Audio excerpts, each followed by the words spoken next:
In this video, I'm going to show you my personal thought and opinion on HLBZ. You're going to know till the end of the video exactly why the reason is the way I'm looking at the price. And let's get right into the video. So, by looking at it from this point of view, this is the 10-minute chart. This is a super low time frame, which I'm not going to be that much on.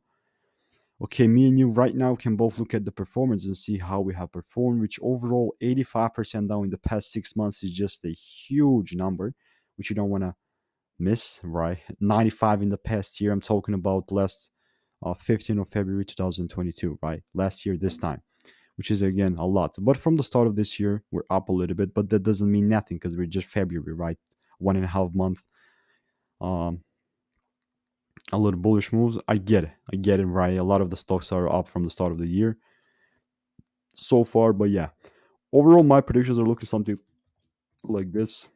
I'm expecting the price to continue and deliver the lows right here. Because overall, Um, as I said, I was definitely expecting upside moves from right here, but until we don't have a break to the upside, I'm not. I'm really not looking for any upside moves. I'm just going to continue the big bearish trend. So if we have them, cool. If we're not, yeah,